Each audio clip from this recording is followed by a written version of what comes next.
Hello and welcome to Colette and Matt have entered the chat. Thanks for entering it with us. And we're doing the Lord's work because, guys, no one is talking about video games on the internet. Can we please just Nobody's doing rename? it. Let's rename this podcast to The Lord's Work. The Lord's work. Everyone likes video games. Nobody is making content on the internet about it. And here we are. I am joined, as always. I always forget to introduce myself. I am Matt Silverman. And here we are. Colette Bennett, how are you? Matt Silverman matters. that is not a lawn sign or T-shirt that I will be putting up anytime soon. But thank you very much. Hello, Colette. How are you? I am superlative. I am so excited right now. Oh, and I think there's a reason. I pulled out a 25-cent word for this. I am superlative. I always think like, the superlative is a reference to the greatest or the worst or but feeling superlative is that's fresh. It means I'm like 12 levels above awesome. And I just want to pause quickly before you introduce our guest and say that I'm so lucky today to be able to be on a podcast yet again with a person who was a part of like one of the most fond memories of my life, which is being on a podcast called RetroforceGO. And a lot of our listeners are here because never heard of it. They were fans of RetroforceGO, I think like 13 or 14 years ago. So I'm always and forever amazed by the fact that like anybody is like, oh my gosh, I remember that. I'm like, what? That was like 700 years ago in internet time. So I hope you don't mind that, but I'm going to steal the thunder and say that I am on the podcast. Wait. No. Agent Mulder believes we are not alone. Okay, now you can do it. Y'all, I'm here with Alex Ryan, also known as Dyson. Hi. Some of our old listeners will be welcome. Like, you mean Dyson? You mean Dyson? Like, we got to make sure that everybody knows what the current name is. But, dude, this is amazing. Yeah. Like, I kind of have chills. Oh my god, I have flashbacks. This is like, Matt, you don't know what you're in for. I'm sorry. Nope. we haven't. It's been so long. We did like a anniversary or the fake 100th episode of RetroforceGO like 4 or 5 years ago. Honestly, it was one of the most fun things I've ever done. And my old gamer tag and online profiles, Dyson, and a lot of the Destructoid community, even those who have we've all moved into like real jobs in the industry. And yeah, and like straight up, like I was at E3 and our friend Holly Bennett, who works for CD Projekt Red, straight up, she was like, "You can never introduce yourself as anyone other than Dyson in my presence." And I was like, "Yeah, fine, no worries." Yeah, I was like, "What's up, Phoenix?" I love it. Oh my god, yeah, we were so incredibly fortunate, even though, as we were saying pre-podcast, that there was definitely some dumpster fire action going on in the communities that we were in. Dyson and I had this just exciting experience of being a part of a podcast that to us was like, well, we're just all going to get together and talk about stuff we like. And then people like went nuts and we were like, holy shit. This is in the era where, first of all, you couldn't monetize a podcast. No. Second of all, iTunes wouldn't even tell you how many people listened to your podcast at that time. So we just start doing this, and I mean, we're doing this like 4 kids living in their separate apartment rooms. I had an old Mac G3 tower that I recorded using audio capture. Whatever, like it was just jank as fuck. It was. And I used GarageBand. It was just like, it was so crazy, and we didn't have the worst technical issues. I mean, like if people today, like I'm sure right now you're sitting there and you've got like your Elgato microphones and all this stuff. Like I had. I don't even remember what I had. I had like a $20. I'm at the top of the empire. the Empire State Building in a radio booth. That's Oh just my my God. site. Yeah. Oh my God. That's where I go to do the show. Is this It's so this fancy. is broadcasting like it's like these old the old like RKO radio things where it's just like boop, and this is going out to America right now. This is live nationwide. Yes, this is radio free. Awesome. There we go. Oh my God. Yeah. Well, podcasts have come a long way, and I think if we had released our podcast in the form quality that we had originally today, I don't think we would have listeners past the first episode. Yes and no. Never. We've talked about this with other alumni I think by the 10th episode, I think a lot of people would be like, who are these jokers? And why can't they get there? Like the whole fucking nation's been listening to that. Once that podcast serial hit, all of a sudden everything was about podcasts. So now every podcast you listen to is like good. It's like a radio show. Where if you listen to us, I would say like it sounds like I'm crinkling tinfoil. Like we would always have some technical issue where somebody would have like robot voice, and we called it being in the bucket. And we were just like, fuck it, just like I mean, literally, I have a microphone, a Mac. And that's kind of it. We use Skype, and it was just sort of like, well, I figured out everything I could possibly figure out here. So let's just hit record. Our listeners would literally just be like, "Oh, you got like Topher's in the bucket this week," and then like they would just love it as if they were just like, "Oh, we love it," not what this is garbage. Get me out of here, which makes no sense. Yeah, it was just us goofing, and like Chad would be in the bucket or something like that. And it was just like in the comments on the post after we'd posted, and they're like, "Chad, what's in the bucket? Topher's in the bucket. Dyson's in the bucket." Yeah, it was.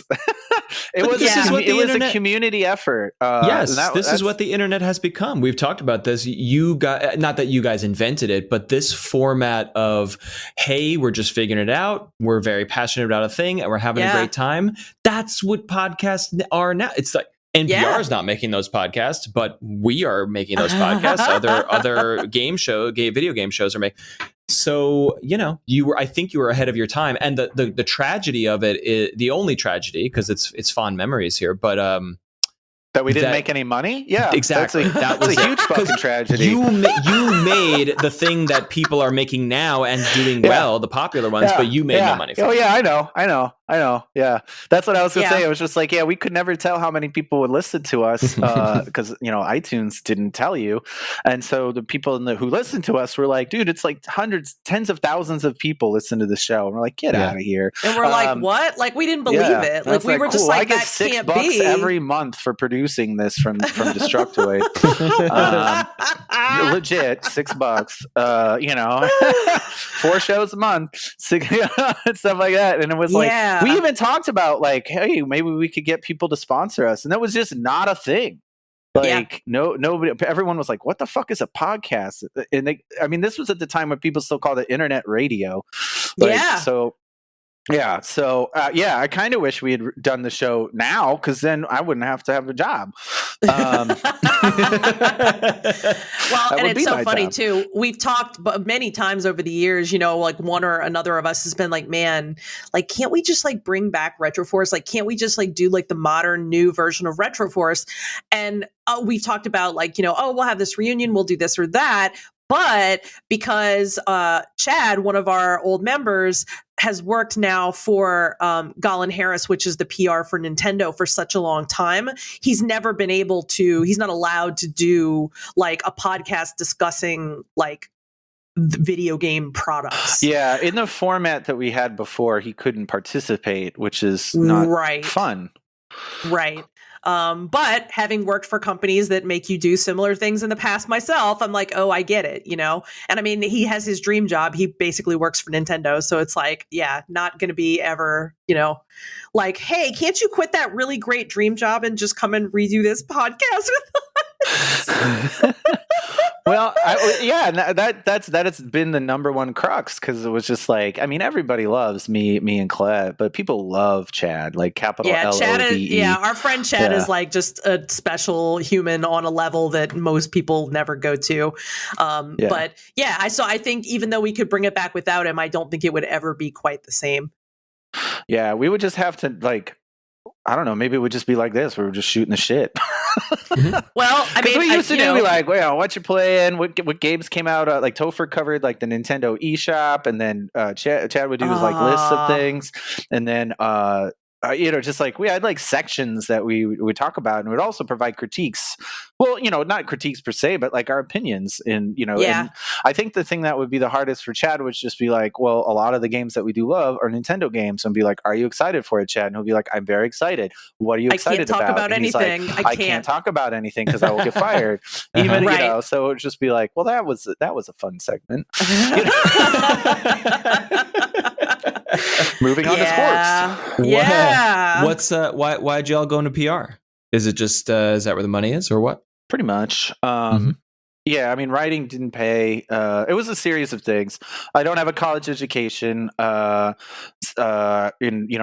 was entryway into it, but it was also not a long-term career. Bearing in mind that entering the gamosphere or whatever, the industry at like the time that I did, there were a significant amount of quality like writers who've been doing it for years, and so then blogs came about, and that brought folks like me and Colette into the mix, and thankfully so, because we're amazing. But it was just like, okay, well, it was like the 2008 recession, and if like somebody's gonna hire a new writer, and all these people, I lived in San Francisco at the time, and I'm in Oakland now, but you had like One Up and Game Pro, basically everyone was there. So it was like, well, are they gonna hire me, or are they gonna hire Dan Shu? It's just like, are they gonna hire me or Patrick Klepek? And the answer is not me in any of those situations. So I asked my friends, like, hey, what skills do I have that you would lend to something in PR? My buddy Seth was like, or in games, and he was like, I think you'd be good at PR. He's like, you never shut up and you're really excited about stuff, and which is both of those true. And so so they started interning, and then I don't know, here 15 years later, I don't even know, man. I've been doing PR. It's been a while. Yeah, I think there was a time when I was interning at PR, covering for Destructoid, and working at nights at QA at Sega, and doing a podcast once a week. Those were So that was tough. So when I finally burnt out and crashed hard, it was good timing, because so did the economy. I got laid off from Sega, I got laid off from my internship, and I was like, all right, okay, we'll see what's up. And eventually, I got back into PR through an agency, did that for a bunch of years, and then went internal, and did that for a bunch of years, then went freelance, and then I left gaming, and then I came back, and I started at Deep Silver, which is the job I have now, but now we are actually Koch Media. So Koch Media is the parent company. Yeah, and it's not Koch Media. It is not the Koch brothers. We have no relation to the Koch brothers whatsoever. And we wish the name of the parent company wasn't so similar. Yeah, have you considered changing that to like, have we considered? Oh yeah, have Candy Fizzle Media or something? Yeah, no, they don't. And in Germany they pronounce it Koch. So Koch. I work for Koch. Yeah, literally that. Yeah. The CEO even did a video of like how to pronounce Koch in different regions, and it was mostly just him saying the cock, and it was like charming, but also at the same time I was like, change it to anything. Change it to fuck you, like anything would be. How about KMI, Koch Media International? Yeah. Okay. I work for KMI. Yeah. I wish I. Yeah, let's do another podcast 2 years from now and see how well I succeed on this, because that's how long it'll take to move this. But so I'm at Koch now. So I managed Deep Silver library of games. We also manage Milestone library of games, and then our new Koch premium label, which is Prime Matter, which we just announced at E3 timing. So all of those games. So a lot of games. Yeah, cool. And briefly, to talk a little shop, sure. PR always strikes me as a brutal, thankless job, and that's maybe coming from the media world that Colette and I come from, which is like 99% of the pitches and PR correspondence I get goes straight in the trash. So like. what are you banging your head against the wall, or is it, or at this point in your career, is it like, I know my guy or my gal at IGN, and we understand each other, and here's what's up? More the latter. Okay. I mean, I could go deep on this topic if you want. I mean, there's different types of PR, and there's different, like, really different types of PR, and there's really a lot of times when you start off, like, those pitches that you are immediately putting into your trash bin, and rightfully so, are basically scattershot pitches. Like, they're from like high contact, high whatever agencies. So, and then there's a style of writing of pitches where you relate something to current events, to the product, and then you're like, would you like to talk about it? And like, I have sympathy. But my favorite is like, oh yeah, go for it. Dear Matt, the royal family is really on hard times right now. Like, do you even know who you're talking to? Like, the pitches are so, and I don't mean, that's shitty PR, and that's not, I'm not implying that's what your team does, but it amazes me the irrelevance of some of it. Sometimes it's so, like you said, so scattershot. Oh yeah, no, there's like tiers. Yeah, I mean, we don't do that type of PR, but it's like, how do I say this? So PR as a concept is something that is pretty much just shit on and really taken for granted. Right up until the moment you need a PR person. You need it, exactly right. Yeah, and it's usually like, I always refer. Yeah, and this is what I like. I didn't have dreams as a child of being a PR person, like, not even close. Like, this is just where life took me, and I'm loud and I like games, like, and it's just like, okay, cool, like, job security, fine, I'll fucking take it. Yeah. Right. But yeah, there's more shitty PR than there's good PR, and the way I always try to say it is, to go back to that point, is the PR person at any company is the canary in the coal mine. As soon as a company lets go of the PR person, that's when you know they're in trouble. Interesting. And also, that's usually my job. So I've been laid off like 7 times now.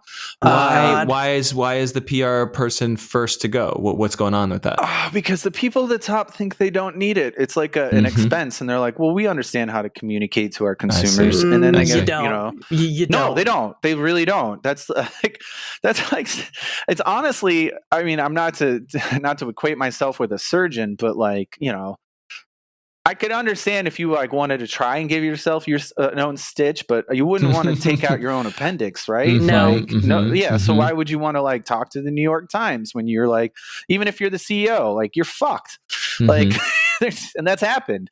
I feel like this is kind of how people are with editors. Like, people are like, oh yeah, we're good, we don't need editors. And it's so funny, I'm playing a game which will go unnamed that I'm really enjoying, but like, from games to like, articles, and I mean, I'm talking articles on like big well-known websites, I find typos constantly, and I'm always like, y'all didn't hire an editor, did you? And so often people don't, because I don't think they think that we're useful either, which is insane.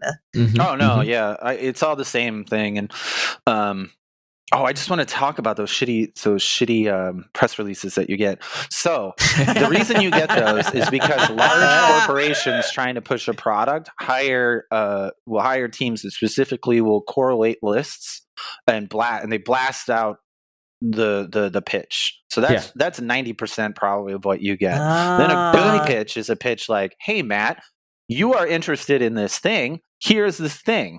So, or hey, here's this thing that you were interested, here's something similar, would you like to learn more?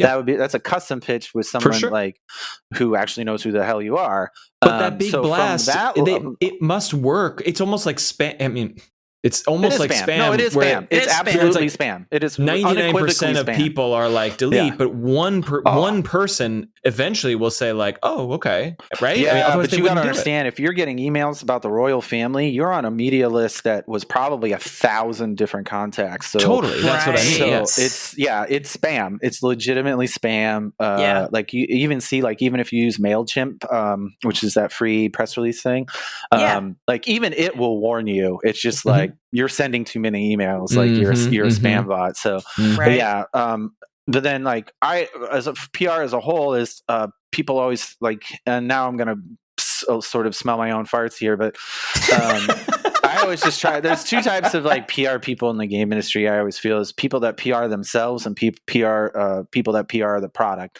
I lean towards the PRing the product because I've been internet famous.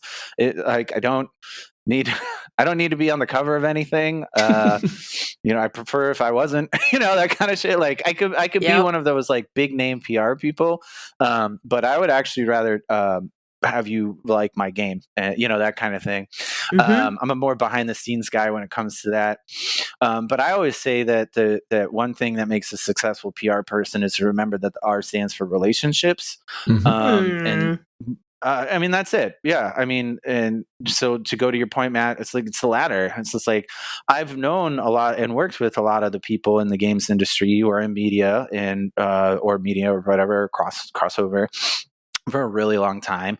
But if say it's someone I don't know, then I get to know them. Like, hey, what's your beat? Like, what's up? I'm the guy at Koch Media. Like, if you ever need anything, let me know. Right. Or like, or you offer something of value. The 1% that I take you up on is like, oh, I can have access to an unreleased game. That is valuable. Oh, you are offering me a celebrity that I can do a video with or interview. Like, that has value to me. Let's talk, And that is also a different approach. I don't want to make this all about PR because I'm literally do this for a living, and I would love to talk about games. But the thing about the PR is, and this is a lot of stuff too. There's a lot of old school games folks. I mean, most of them. This is like 20 years ago, like 15 years ago, they were just like, pitch them anything they want, whatever, they'll take it. And it's just like, that's not how that works. At least not in America. Because in America, it's what can I help you with? So like when I go to IGN, like I'll hit up one of the guys there and I'll be like, hey, I have X, Y, and Z. Like, do you here's this, I offer this part as an exclusive. Would you be interested? And they're like, it depends on what it is, but yeah, it's either yes or no. There's no like verbose, whatever. It's like I think I did something with IGN recently with a Hot Wheels trailer, and I was like, hey, do you want 24 hours exclusive on this and this additional video? Right. And you can have the 24-hour global exclusive. And he was like, absolutely, we'll take that. Yeah. And I was like, well, there you go. And so that takes a while to get to, but you are bringing someone something functional, like you are not putting the effort on them.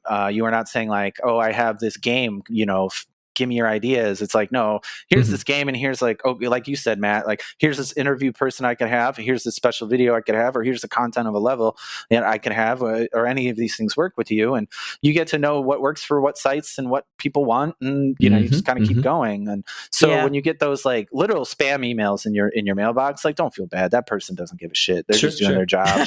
And like they're probably getting like $25K and living in upstate New York, like just like doing mail merges, like trying to fucking 22 years old kind of shit. So AKA you should just respond to one of those once and be like, just for fun, and be like, whoa, you're crazy.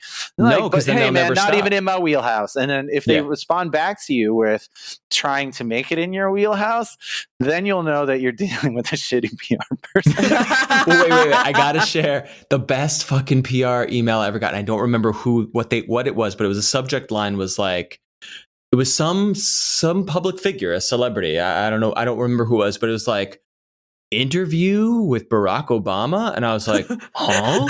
And I click in and it's like, Barack Obama was the president of the United States. Well, his uncle's brother's therapist has a take on a reality TV show. Would you like to talk to him? And it's like, what? That is the most misleading thing I've ever heard. That's what I call New York PR. That's like, that's like, God, everyone in New York's going to be pissed, but New York PR is very like old school, like old media. Okay. Like they are literally like writing you the story when they write those pitches, but like, so crazy. I was at one job where I had a New York boss and he was just like, he wanted me to write stuff like that. And I was like, this is literal bullshit. Like this, I can't send I will this not. I was like, I can't send this with my name on it to people in the games industry. You've got to be out of your mind.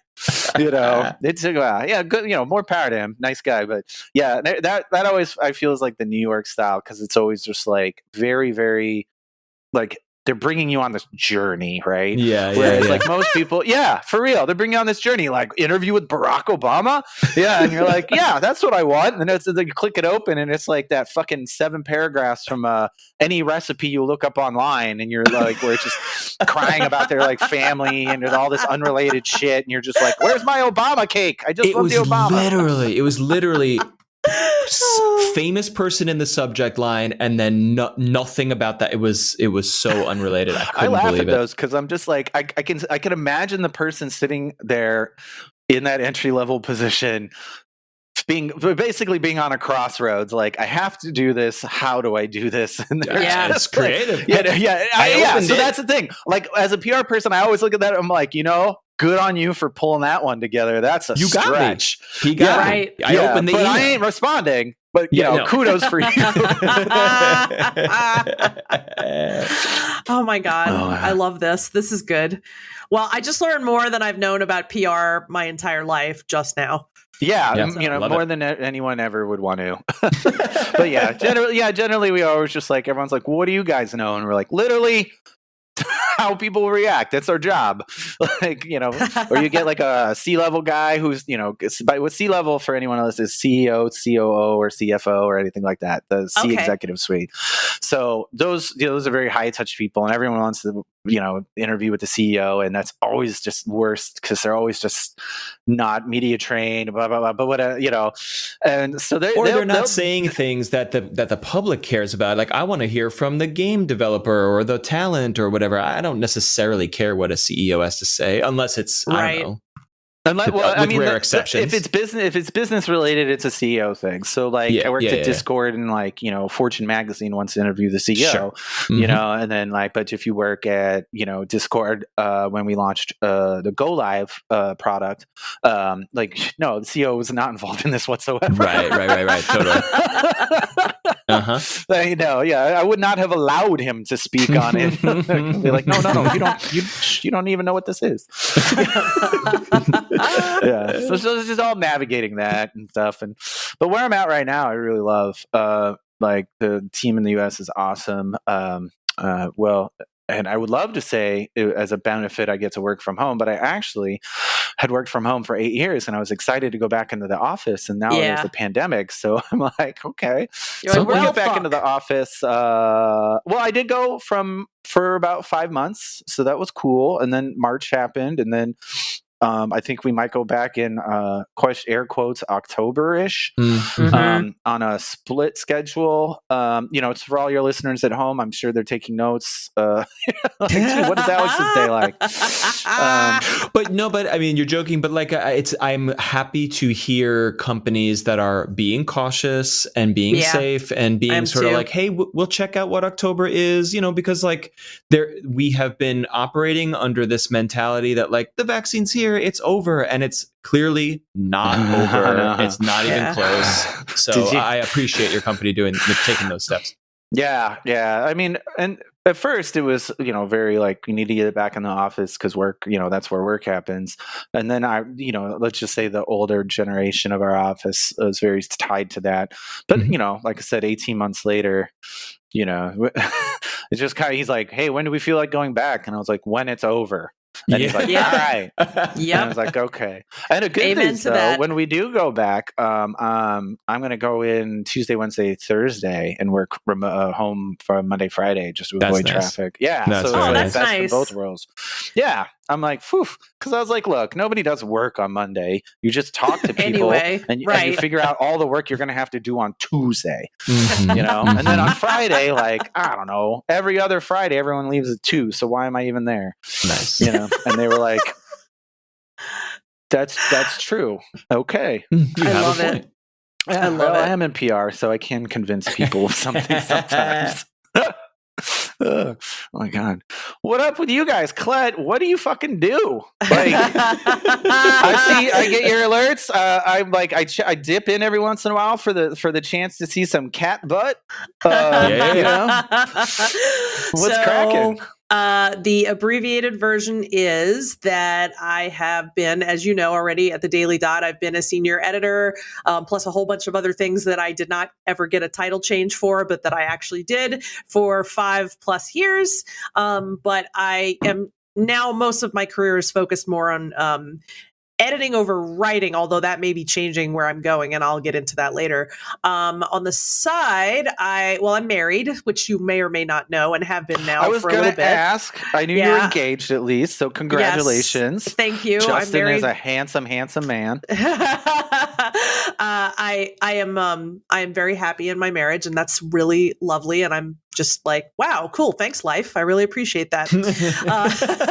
So that's lovely. And I am trying to do as much kind of like nerdy stuff on the side as I can. So as you know, I have a stream, and now you know I have this podcast because you are on it. And I also have been getting more into art in the last couple of years. So I do a lot of lettering, and I'm doing a little watercolor painting, which is really fun.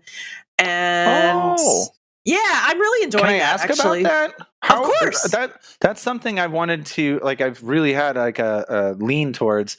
And one of my friends who's like a legitimate artist, I asked her, like, where do I start? And she told me just to go to YouTube and watch videos there. Absolutely. I could not agree more. Okay. Do you have some starting points you could share with me later? Because yes, I may have just mentioned, I've been inside for 18 months. Right. Well, and I really think that was part of what drove me to it, because I had been following lettering artists, like hand lettering, on Instagram for years, and I kind of just like doodled in the side of notebooks and stuff. But then I think sometime last year I was like starting to seriously get into it, and I practiced so much and enjoyed the practice time so much that it got me to a point where I was like having people approach me and say, hey, can you do commissions? That was really, really cool. So but like what I did mostly was follow a lot of other lettering artists. And then that kind of dovetailed me into, oh man, like actually, I think I might like to learn watercolor too. So I did go to Skillshare first and take some classes, and they were great. But, and it's funny you say this, because I was literally telling this to my husband today. I was like, honestly, like, you can just go to YouTube and learn all this shit for free so easily. So you and I, like, I'll connect up with you so I can kind of like give you a little curated list to make it easy, so you don't have to get overwhelmed with all the options. And I get whelmed very easily. Me too. So that's why I know that like cutting it down in that way can be so helpful, because it helps me. And I will even tell you, like, hey, like, here's something that's good to start with, like, paint wise, here's something good to start with brush wise. Like I can help you with all those things. And it's honestly so simple. And like you blink and then you're like, wow, cool. Like I can just go be like, fuck it, I'm just going to go paint for 3 hours and it feels great. Oh my God. Yes. That's what I'm like hoping for. I've got this like really art style idea that like, I don't know. I don't know if it's an idea or just the doodles that I make, and I've always like, wouldn't these be great with watercolor? And like everything artistic that an American thinks of is just like, wouldn't that be great? And then they never do it. So we're making this, Colette, we're making this happen. I'm going to chase you down. I want to get all this info. I mean, I make stuff almost every day now. And like, I feel like if I don't make stuff, it feels weird. Like I'm like, good. Wait, I want to wait, So yeah, you and I will talk for sure, but I would love to share that. Sick. Thank you. Yeah! Oh my God. Then we'll have a watercolor podcast later. Oh God. I'll be like, I've done it on my stream. I've seriously done it on my stream before. Like I've done it several times on my stream, and I haven't done art streams recently, but I've been thinking about like doing more of it in the next couple of weeks. So, dude, oh my God, I will tune in for that. Oh my God. Yes, we will talk. Awesome. I like it. Awesome all the time. All right. Enough about art and business and PR. We got to talk about something that's far more important, which is, of course, it's a little something, I don't know if you guys are familiar. I like to call it video games. We're going to talk about what we're playing. But first, what was this? First off, Matt, when you said record, I was like, when you started the show, I did not realize there was going to be a musical intro, and then you just now all of a sudden, like, I got those little chip tunes. I was bouncing to it. I love this. I'm at the top of the Empire State Building. I've got the whole soundboard. I don't see what's wrong. Can you throw me one other short sound? Do you have it on deck? What do I have? I just have sounds from other podcasts that I produce. So no, I don't think. I guess it would be weird to use one of those. Don't cross the streams. I'm sorry. Maybe I'll cue something else up while we're chatting here. Before we get into what we are currently playing, shout out to Pyra Star in the Discord, who was listening back to an earlier episode where Colette and I were talking about B games, and I think the context of that was probably me saying, and Colette, I think we were not commiserating, agreeing, relating, where we were saying, life is short. We are old. If I'm going to sit down and play a video game, especially a big one that's going to be 40 hours, 80 hours, it's got to be an A game. It's got to be an awesome game. I don't have time to play a game where it's like, after hour 35, it's going to get good. Oh, fuck. Colette knows my exact feelings on this. Yeah, like I have had people say that to me, like, and with anime too, like, oh, well, if you watch the first 27 episodes, it'll be a lot better. And it's like, did you know that one day we're all going to die? Like, we do not have time. Do you know what my time is worth? I know what it's worth. Clearly more than yours. Because if you're telling me like, oh, after the first 10 episodes it kicks in, I was like, that is 10 hours of my time. Right. Like, thank you. You know when it needs to kick in? Episode 1, possibly 2. But this is comic issue number 1. Thank you. I'll say it's I'll controversial. Say two things. It's just you got a lot of free time and you're disrespecting my time. Yeah, and if your video game gets good after 20 hours, you've not made a good game. I'm sorry. Some people, most listeners agreed. Some people were also saying, "Hey, shout out to the B games. Not every game has to be amazing out the gate." And when you guys are talking about TV and stuff, I also immediately think about some of the best television or like comedies and sitcoms like Seinfeld, 30 Rock, Cheers, and I'm dating myself, but like season 1 of those shows, some of the most iconic shows of our time, suck ass. And so sometimes media needs to get its bearings before it becomes something. But I think that a show like a broadcast television show is a living organism that can evolve. Whereas like, and games do too, obviously, but like, I don't know, games are finished products that ship, with the exception of patches and I agree DLC. with that. Because most of the TV shows, like they're writing the next show like in real time. Exactly.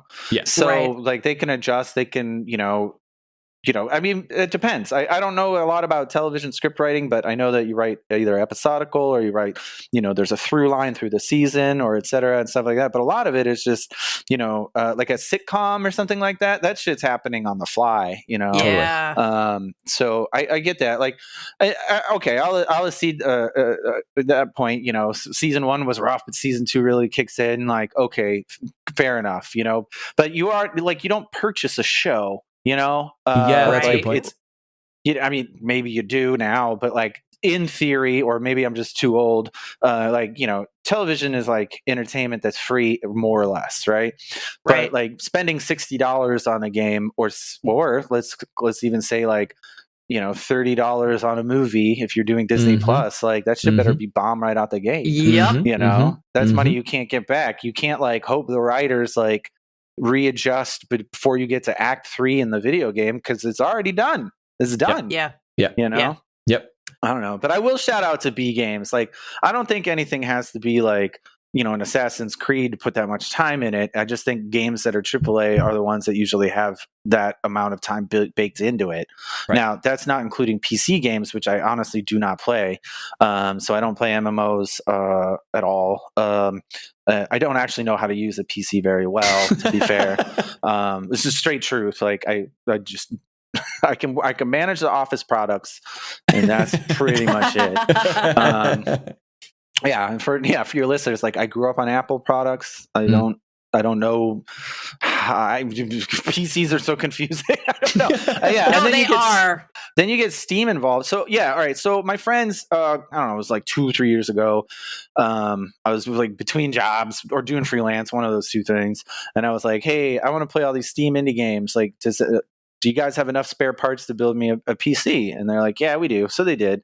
And then I built it, and it was awesome. And I was like fucking around with it. And then like Windows stuff started happening. Which I don't know how to solve because 1, it's not clear. 2, finding like, I don't even want to go deep on this, but it's just extremely convoluted. And then I finally had to have my friend D-Mark come over, because for some reason putting in a second screen moved all my icons to like the left of it's just a fucking shit show.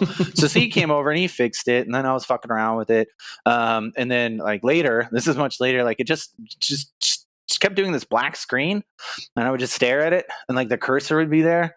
And then I would just stare at it. And I was like, well, I don't know what to do. And so I didn't do anything. Eventually got a roommate, and he was like, oh, you have to let the updates sit in. It was all, and I was just like, I don't care anymore. Like, I just don't. Yep. We tried to play Street Fighter 4 with a computer working, mind you.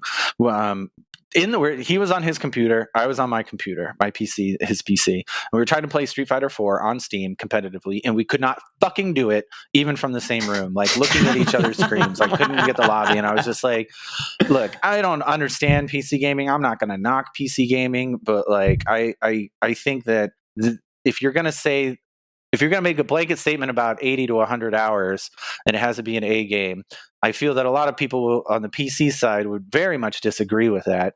But then at the same time, I don't play PC games, so solely for console games, like, because think about it, like, you could put thousands of hours into literally any fucking Steam game. That costs like $15. I love that. When you break down the hours of entertainment per dollar, there is literally no other medium in the history of media that is as value rich. Like you said, $30 for a movie, either rental or going to the movie theater, like, that's 2 hours. For $30, I can get 500 hours out of a free to play game. Whatever. Oh my God, yeah. And people wonder why we never leave the house. Depends on the game, right? Right. Yeah. Right. Yeah. And that's just getting the PC to boot up and start playing. That's the first 30 hours for me. What's a driver? And why does everything on my Windows need it? So, and Matt knows this, but you don't. I also have been Mac for the majority of my life. When I was much, much, much younger, I had a Dell. But I thought you were PC. Well, I was a long time ago. And then I think it was probably it was actually right after Destructoid's time. So it was probably around like 2010, I decided to go Mac. And so I changed over and I loved it. And I stayed with Mac for a long time. And then my husband, who both he and I were really into VR, and he was like, what would be really cool is if we finally got a PC, because we'll have this whole like new world of VR open up to us. And so he decided to build and not himself, but like, put together individually a PC and go from there. And so the next thing I know, this massive, and what the Mac aesthetic is like. Everything is clean and silver and light and beautiful, and everything works, and you never have to fuck with it. And so the next thing I know, he puts this behemoth black, thing on my desk with neon lights, and he's like, okay, he's like, all right, he's like, now we're rolling, right? And let me tell you, the guilt I fought off for the first, I would say, month and a half of hating this fucking computer and being like, my husband spent God knows how much money on this, but it was so hard for me to adjust for all the reasons that you're telling me right now. And I have adjusted, but I'll tell you right now, like, when we are like, okay, yeah, let's build a second office. So, Patrick, my husband, has his office and we have mine. I've been like, you can put this computer. I thought it was Justin, sorry. Oh, no, it's all good. I was like, you can put this computer in your office and you can have the big PC office with all the stuff. And I'm getting a fucking Mac.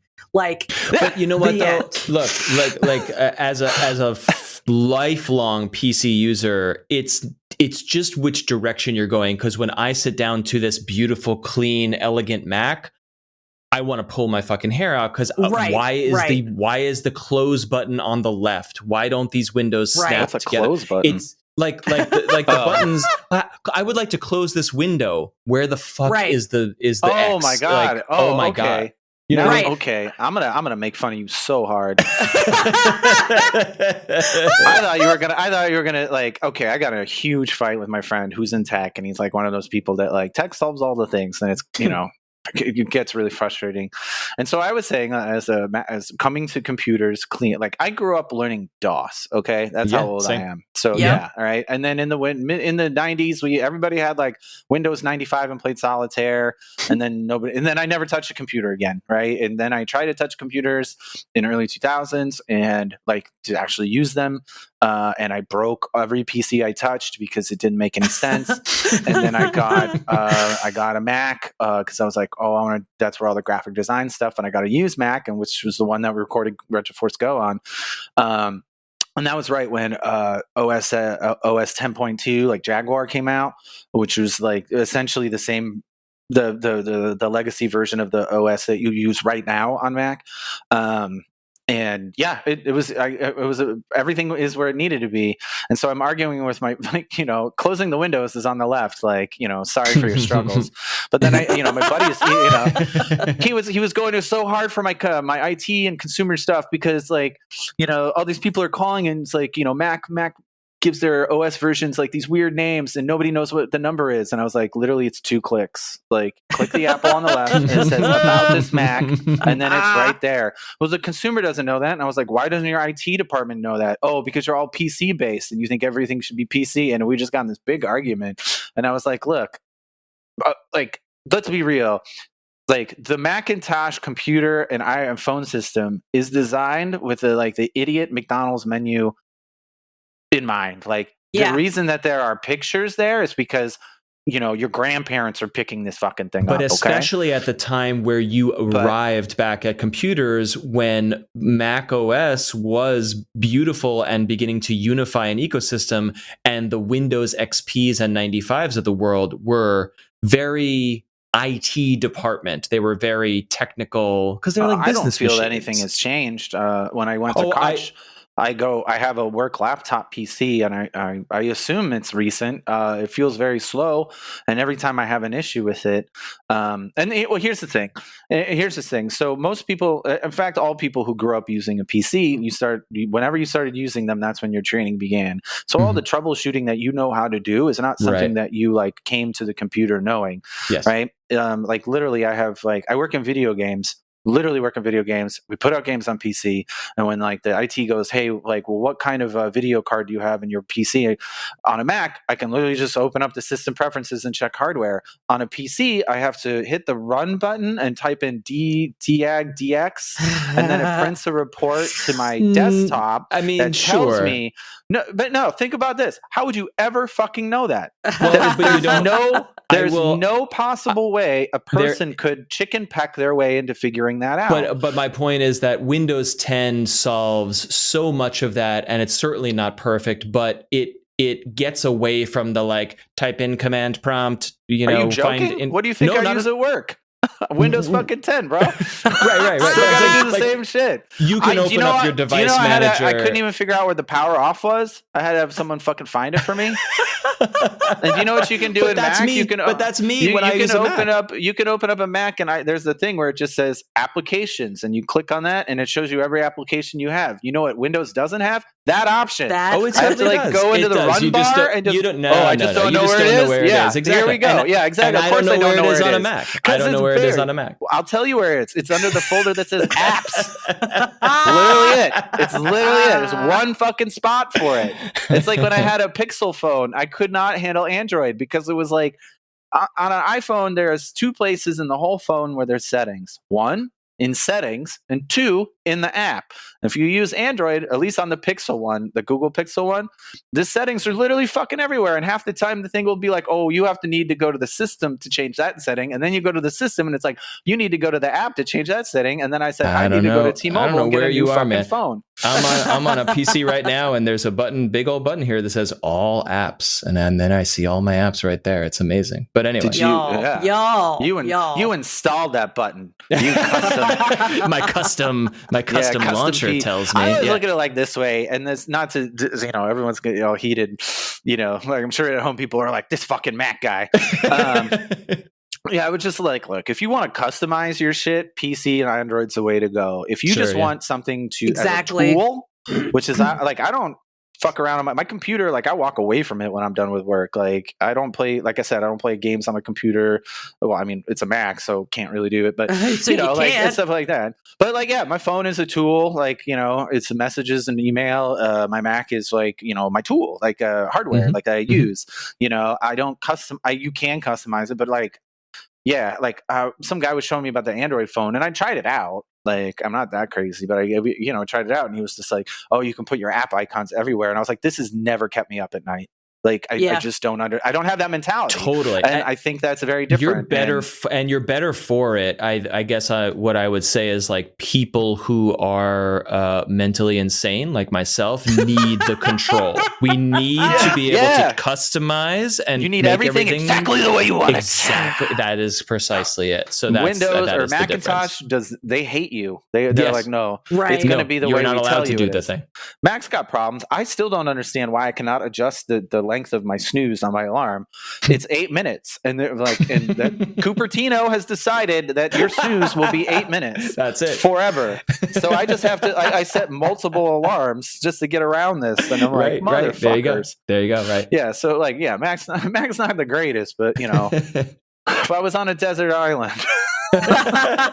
and you handed me a Samsung Galaxy phone or a Windows Surface, I'd be like, Samsung. That's the worst of both worlds because Samsung uses Android, which you think is like, I'm going to make it my own. And then they just shove all the Samsung bullshit in there that tries to control and prevents you from customizing. Don't get me started.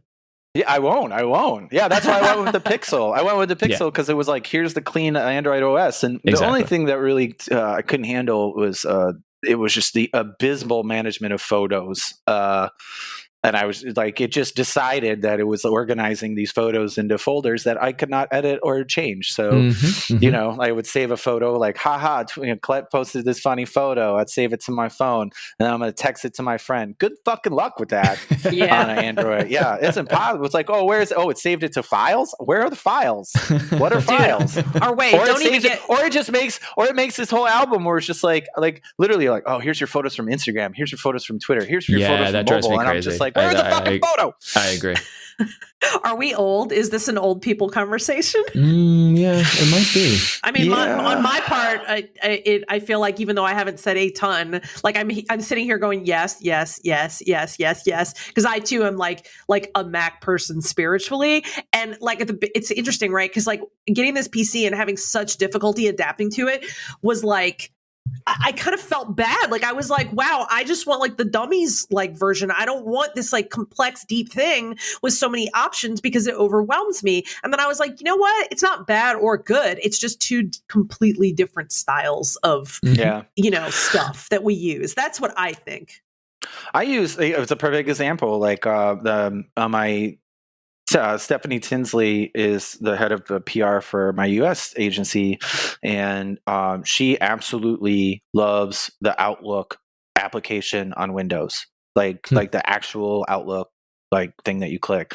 Whereas I use Outlook 365 because when I open up Outlook, there are so many buttons to do so many things that I never would ever need, and it's so confusing. And it's just like all these like Adobe Acrobat is fucking like looped into that shit somehow. It's like, look, I need to send emails with pictures in it. The end. The end. So I think what we're saying is Windows is for adults and Macs are for children who need red and blue buttons to click on. Is that what I'm hearing? Wow, you suck. I'll take it. I don't care. I'll take it. I just hate when I'm in a work situation and I have to ask people how to use a PC, and that's where I feel the pressure. Because like if I have the work one home, and it's like, yeah, I can figure out how to play games on it. I'm not an idiot, but it's just like, work stuff is a little different. And then everyone's just like, how do you not know how to use this? And it's just like. It's a thing. Then you feel the pressure, and you're just like, I don't know, and you're just I start getting panicky, and then I mean, when I go back into the office, I'm actually just bringing my Mac. I'm just like, nah, fuck it. Like when I try to anyway. Speaking of the office, if you run a company, let your company or let your employees use the tech they want to use is the moral, because that's how you're going to get the most productivity. Everything's web-based now, Mm-hmm. Yeah, with the last two positions I had before Koch, I had my choice of whether I wanted a Mac or a PC, but our office is like 8 people. So and I said, can I bring in my Mac? And the IT guy like halfway across the country said no. And so I hope he's not listening, but whenever we go back, I'm completely ignoring that. Good. Excellent. Well, you know what? Before we move on, B games. I don't know how we went from You invited me on the podcast. That was your problem. It's beautiful. Oh, what's the topic? Let me tell you something else. This reminds me of a time I got drunk. This is what we're here for. This is beautiful, beautiful radio. I'm just going to interject that number one, Pyrostar said that the game that they mentioned was Oni-Chanbara, which I'm sure that Alex remembers. Thank you for pronouncing it, because I didn't know how to say it. Thank you very much. Yes, well, I was very excited about it because it was actually a title that came out and was like teased. So I saw all the the promo stuff at the time that I was at. Both of us probably were at Destructoid, and I was like, man, this looks like trash. I can't wait, because sometimes that's what I want. Like how sometimes you're just like, I could eat well tonight, but like I really, really want to go to Taco Bell and get a Mexican pizza, which is sad because I can't get that anymore, but I'm not going to go into that. But like sometimes you really just, that's what you want. You want fun trash. And like there's a part of you that like enjoys that. It like scratches this itch in your soul. And when I saw that game, I was like, that's what that is going to be. And I felt the same way about Bayonetta, even though Bayonetta was a much more polished game. I felt like the soul of Bayonetta was like delicious trash underneath. So my delicious trash, which I think most people who have known me more than 5 minutes all already know, is the Earth Defense Force series, and I will never not love it. Oh God, let's talk about that. Oh my God. I will never not love EDF, although the softest spot in my heart for EDF is always going to be the original Xbox game, not the NES, or was it SNES game, because it's got the same name. Oh, that's no, it's not the same thing. But oh my God, when you put in that original Earth Defense Force, I think it was 2017, I think it was called. Oh my God. Like first of all, the dialogue is absolutely horrific. And one of the things that gives me the greatest happiness ever, but for people who don't know, EDF is like a game where you play like a military force trying to save the Earth from an alien invasion. And that is just as insane as it sounds. And I remember there's this one level where you're underground trying to like find like the hive of these ants, and you just got like your random like your team is just saying all this random shit. And this one guy goes, "Hey, when this is over, let's go get a bite to eat." And I'm like, "My bro, you are 800 feet underground. You're probably never leaving." Oh my God. It is the biggest gem of a game. So then I thought, well, I don't think that the original company that made it, I don't think they ever intended it to be funny. I think they intended it to be serious. And it just was like one of those things that became a perfect classic on its own, right? So it passed through a few other hands. And like, I really never liked any of the other people that touched the franchise. But the last one that I played, it wasn't the most recent. It was like the second most recent or whatever. I was so impressed. Like, it was done by the original folks, Sandlot Games. And like, they got the fact that people wanted that dialogue as bad as humanly possible. And they totally came through. So if you have not played an Earth Defense Force game in a while, it is still every bit as deliciously bad as you remember. And that is what I have to say. No, that's it. I'm gonna stop there. I was hoping. I was going to bring up Earth EDF as my B game as well, because I have been playing it from the 360 forward, and there have been some misses where they tried to do something different with it. But that one that you're talking about, not the one that just came out, but the one before. It's like two, yeah. It's Earth Defense 5 actually. It's either 4 or 5. It's on PS4, right? It's on. Yep. Yeah.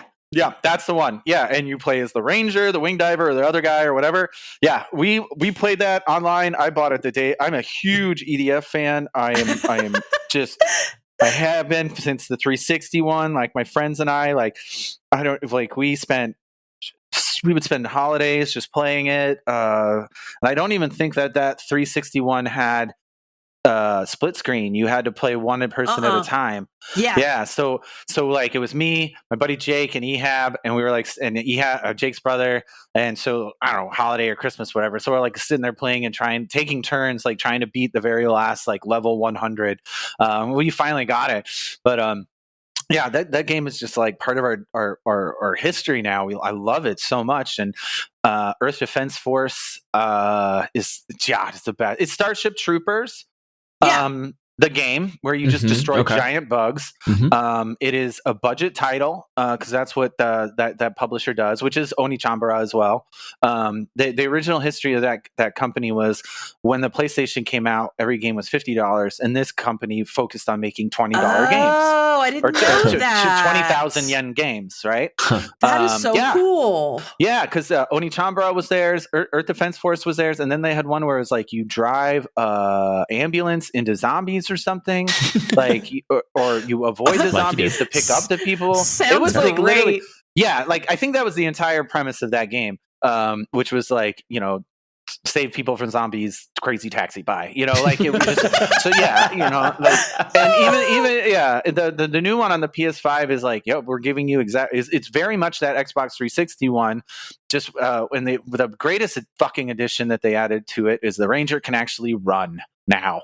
Oh my god. Do you remember having to do that side roll, like the side, like you couldn't run in a direction forever. Yeah, and it was just like roll, get up, and turn around. And your body would like hinge in this weird way where like the top of your body would turn left, but then like the bottom half of your body was like running, but like your hips were straight. And I was like, how can you run sideways with your hips straight like that? Like it doesn't make any sense, but it totally lends to the stupidity of it. And like it wouldn't be as good if it wasn't for crap like that. Like it's so bad. Matt, I think you might hate it, but like at the same time, it's just, you know, it's like everyone's like crap game is joy for them. You should know play what I mean? with us on PS4. Yeah. Play with if us. you, I think you were saying about this other zombie game in the Discord, like it doesn't take itself as long as it doesn't take itself seriously, then you can get on board. Oh god, no, yeah. This the new one even has songs where you could like emotes. You know, it's oh god, I've sung it so many times. I remember that though. I remember when they started singing the songs, I was like, "Holy shit, we're here!" But Alex, or you can cheer EDF. For real, like not only are we going to talk about watercolors off the podcast, but we have to play Earth Defense Force of some form off this podcast. I will play any drop. Like seriously, the drop of a hat. I'll play tonight. I don't give a shit. Yeah. I require it, and so we actually just got a PS5, which is not here yet. It's arriving tomorrow, but we stopped turning on our PS4 because it started to sound literally like an airplane trying to take off. And we were like, please, no, don't die, because we have PT on it and we did not want to lose PT. So like we haven't turned our PS4 on in a while, but tomorrow I'm getting a PS5. So yes, that's happening. Oh my god. I got a PS. PT is so your jam. I know. I know it is. Every time I see Silent Hill 1 or 2, I literally think of you. Like if I see Silent Hill, I'm like, oh, Colette's game. Yeah, like no joke. Like every time I was like, oh yeah. I don't know why. I don't even know if that's still your jam. Oh, dude, it's never stopped being my jam. In fact, my Monday night on my streams is called Morbid Mondays, and I only play horror games. Oh, dope. Yeah, so some things never change. Never. I saw that Fatal Frame is coming to PC. Dude! Yeah. Oh, yeah. My excitement level is I just heard your boner from here. Holy shit. It actually hit the bottom of the desk and dented it. No, I'm so excited. Like I cannot even begin to tell you. Like it's so funny because the day that they announced like all these other games. They're like, oh, we have all these AAA games, and I literally like threw them off the balcony of my house. It was like, whatever.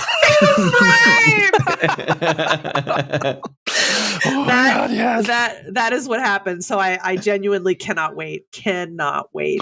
So nice. Anyway, oh my god.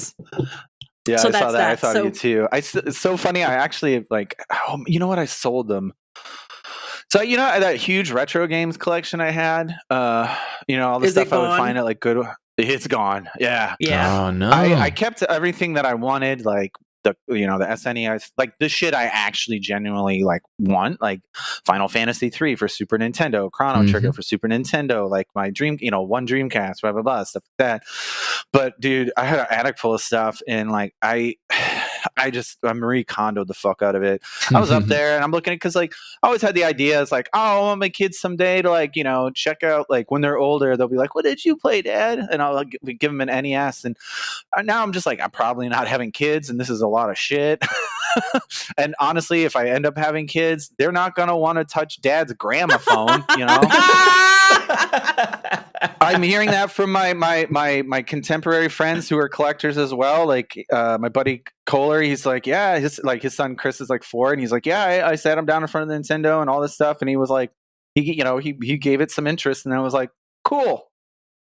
Yep. Where's the iPad? And I was like, yep, yeah, that's what I figured. You know, I was just like, because I was just, dude, I've been lugging this stuff around for years and years. And now I'm still like, but I got all my good games. I got my systems. I got what I need.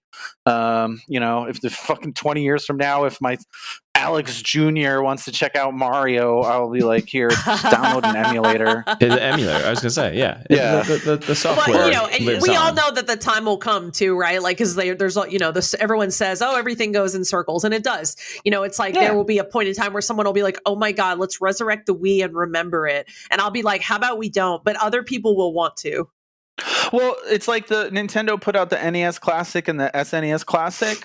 I bought both, so what do I fucking need to carry these things around for? Plus, the Classic has an HDMI. Do you know how hard it is to find a television this day with like anything like right.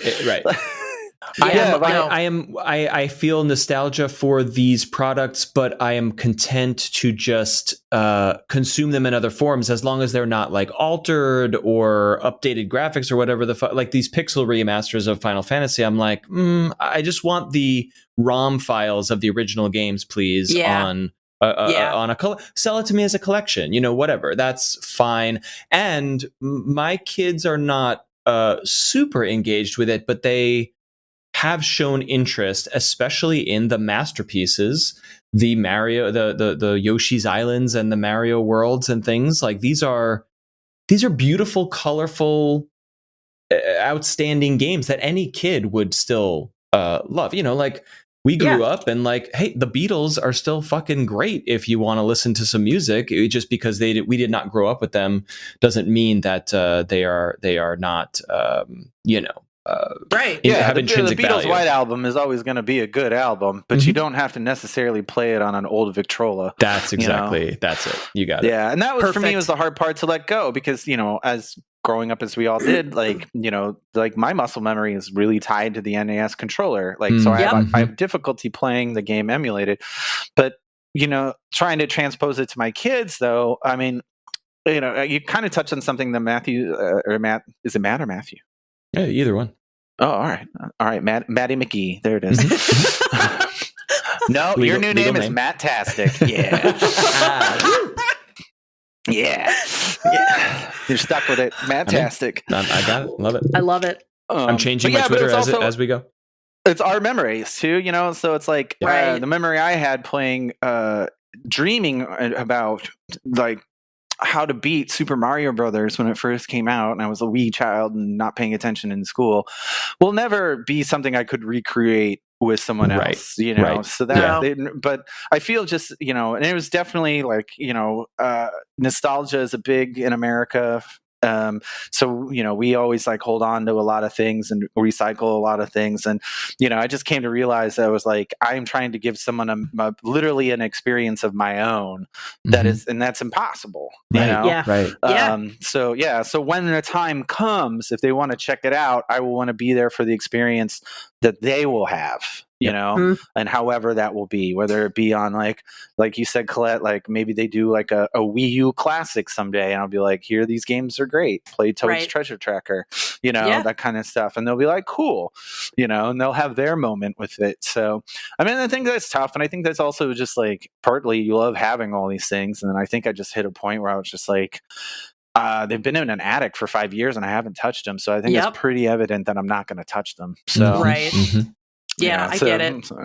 Yeah, Totally I mean, it's get sad, but oh my god! So, Colette, when we used to do RetroforceGO, and like I would tell you about the dreams that I would have, like where you like have that dream where you go and there's like a retro game store that's like going out of business, or you're at that yard sale where someone's selling all the stuff for crazy cheap, right? And like everybody who collects video games has this dream. Like me and people that collect, they're like, oh yeah, I've had that dream so many times, right? And then I had that. What do you call it? That garage sale, like one young guy, maybe as young as I was when we started doing RetroforceGO, he was like, man, I have dreams like this. And I was like, yeah, this is literally the dream. Like, this is the dream. Yeah, I know that dream that you're talking about, man. Yeah, trust me. Like, and everything's got to go. Like, yeah. So wait, what you're saying is that when it was time to let go of those parts of the collection, you literally had a yard sale. Yeah.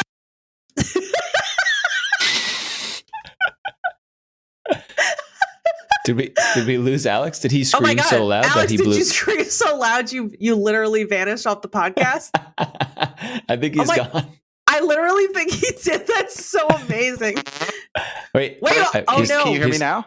Yes, we hear you you're now. back. You're back. Oh my god! It screams. I was about to say your mic was like, nope.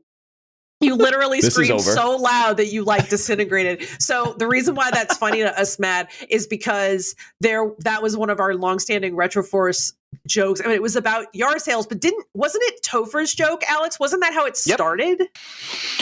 Yeah, okay. We would talk about. I mean, a yard sale or garage sale or whatever would come up in conversation because of finding games and stuff like that. But when Topher would review the weekly eShop games, and if it was a really good week, he would say we're having a yard sale. Okay. That's and it was a huge moment. It evolved to that point. It was a huge moment because those eShop drops were not good. And Topher is a very he speaks at a very even tone. So when he's like, "Hey, we're having a yard sale," and you're just like, "Oh my god, fuck yeah, yard sale, run around!" Oh, seriously, Colette, I even bought the official yard sale sign.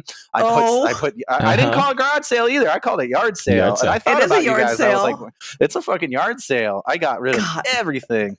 Oh my god, god! They were like, seriously, I had a stack of like 3 NESs, and then someone was like, "Did they work?" And I was like, probably not, but $10 a piece if you want them for parts. And they were like, "Sure." And I was like, "Yeah." And I was like, "Cool." It's like, I got a box of Dreamcast games. Yeah, that when I got that box, they weren't really worth much because I looked. And lo and behold, like 6 years later, apparently it's like in vogue, and so those things like sold for a clip. But yeah, I just went online and I found like it's called price charting or something. So it's like the collectors call it more accurate. So I looked at the complete in-box price, and then I looked at the in-box price, and then I looked at the loose cart price, and I just took that price and I cut it in half. And I had one of those things that you do with like stickers and prices, like, the sticker gun. And I put the sticker on there. So anytime someone's like, I want to negotiate, I'm like, the price is the price. Like, I'm not fucking haggling here. And they got good deals. I swear to God, I had like easily $3,000 worth of stuff out there across games, collectibles. I walked away with like 900, and I've never been happier. Yeah. Because I was just like, peace out.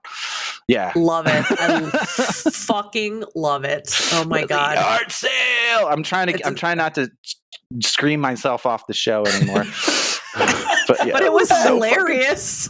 We're having a yard sale.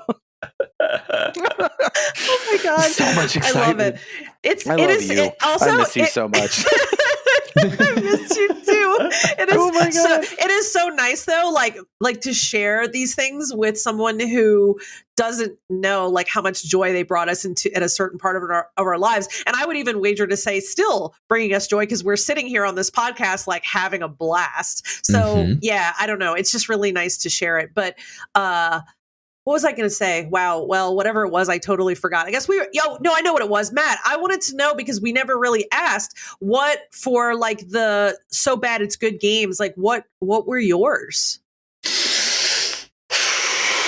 As you know, You're probably like deep breath. Deep. I try to avoid them, but like I was thinking maybe deep breaths or B games. Both. I try not to breathe. Oh God.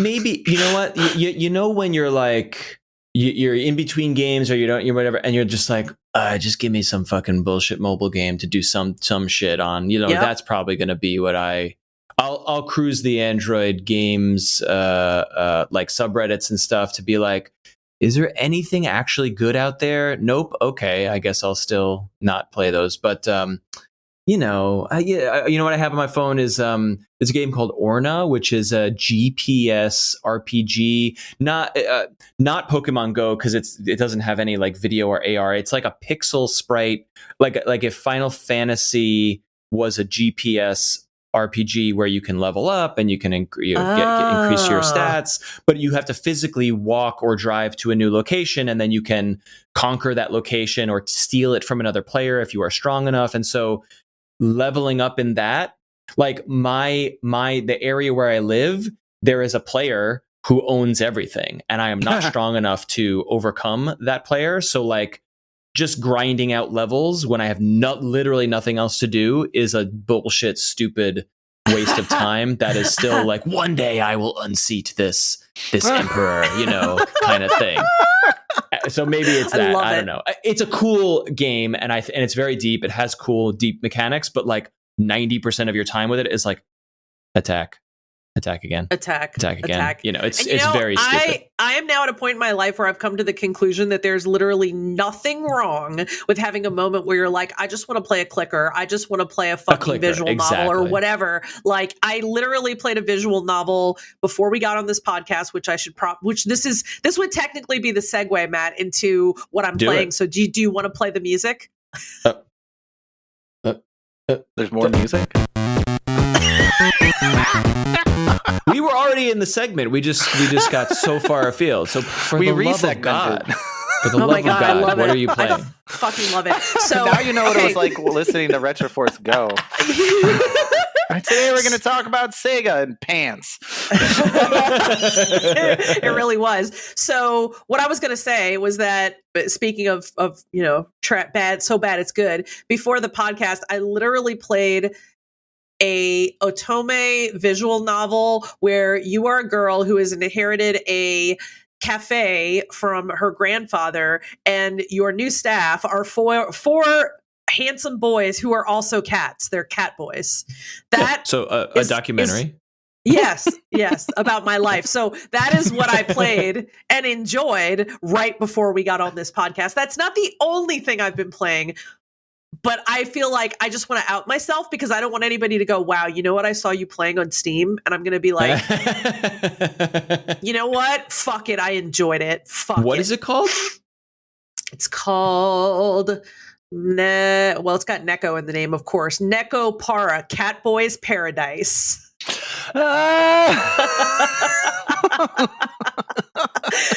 And it was a free game. And like I saw it and I was like, oh my God, this is the most me thing I've ever seen. It's like the weediest shit ever.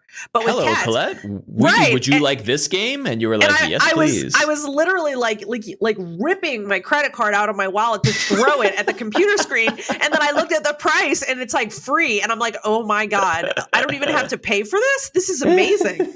So yeah, I had a blast playing that extremely guilty pleasure. But the other thing I've been playing, and I really seriously do want to talk about this for a minute, is I am playing a game called The Ascent. I don't know if either one of you are familiar with it. So I've heard of it. The Ascent would be like playing Diablo in the world of Blade Runner, if that makes even a shred of sense. Mm-hmm. So it's a cyberpunk world. You're a cyberpunk. I know that's going to come as a huge shock, but yeah, you're living in this kind of gritty cyberpunk world that's definitely like heavily Blade Runner, like, you know, influenced, and it's top down and it's a, you know, double stick shooter. And it's fucking fun. I will say this. It is a bit buggy, and I know that they know it. So they are like, they just uploaded a patch, and I know they're like actively working on that. But it's fun. I'm really enjoying it. And what really impresses me about it is that the folks that made it are an indie studio called Neon Giant. I had never heard of them before this. This is actually their first game. And Neon Giant is made up of a bunch of people that worked in AAA and were like, fuck this shit. Like, we're going to make our own game. And like, even though like there's nothing original about a cyberpunk world, the way that they built this world is just truly, for me, a person who loves cyberpunk aesthetic and just loves everything about that kind of thing. It is just has been such a blast for me. I've heard a lot of people say that it like took everything that Cyberpunk 2077 wasn't and like made it work, which I loved. I'm probably now, I'd say maybe like 20 hours into it. I'm not sure how long it is. It is cool because you can do either couch co-op style or online co-op, which it always bothers me that online co-op is so easy to find, but like couch co-op is not that easy outside of Nintendo to find. So I was really happy that they thought about that too, because my husband and I are playing it together and like we're loving it. But holy shit, like there are moments in this game where like you're walking through the atmosphere and the city and like you'll get like a shot where like it'll pull back and you'll see the whole city. And like the amount of energy and time that this team put into creating this city is impressive. Like it has so much depth and so much just detail. And it's just really like, you can tell they poured a lot of time into creating this world. And like I said, it's not 100% original, but I have been really, really loving it. So I would say that if anybody like hears any of that and goes, yeah, I really like that stuff, like definitely check it out. It is on Xbox Game Pass. So I would say that if anybody has that, that's a good place to try it. That's where I've been playing it, because I know that if you bought it on Steam, which I think it's about $26, $27 right now, I think some people might feel pissy about when they start running across some of the bugs. But like for me personally, not having, straight up paid for it, I'm just like, I'm enjoying the shit out of this game. Like I'm loving it. So yeah. So I was playing it like 5 minutes before this podcast, and I will go back to playing it when this podcast is over. That's love the you guys. endorsement right there. Love you guys, but gotta go. Love you guys, but I got some looters to shoot. It's just fun. Yeah, it's like just Diablo, really, really right? fun. You were a big Diablo person. That's why I thought you were a PC person. Yeah, no, I remember. Right. I played Diablo 2 on a PC, but then by the time Diablo 3 came out, I think that was a console game, and then I was able to, continue in that direction. But yeah, I am a huge Diablo person and unbelievably fucking hyped about the next Diablo. But I have to say that, like, what I love about Diablo, right? And I've said this before on the show, is that sometimes like I want to have like a complex story, and sometimes I want to like strategize, and then sometimes I'm just like, kill. I want to kill. Like I've had a stressful day at work or something's pissing me off or whatever, kill. And so like, that's what I get out of playing a Diablo type game. And so this game, because of the perspective and just the way it works, also scratches that same itch. Like enemies come in similar waves to playing Diablo, but the world is so much more my jam, because I've always loved like, cyberpunk, like futuristic, like I've always loved these type of settings my whole life. And so it was like, it's like playing a game in your dream fantasy world. This is mine. So nice. I'm loving it. I'm loving it all the way. Lots of fun stuff to customize too. You can customize your guns. You can literally go and like have them like spec out your body or spec out like, everything is like modifiable, including you. So part has been a blast. Yeah, that was my question. What's the loop? Is it like kill enemies and then acquire currency or loot and then use that to customize and upgrade? Is it like an RPG thing? Is it all cosmetic? Yes. It's no, it's not all cosmetic. You definitely need to upgrade your guns, your armor. You have skill points, which you would plug into a certain setup of your skills. And then you also have, it's not augments. I think it's called a cyber deck.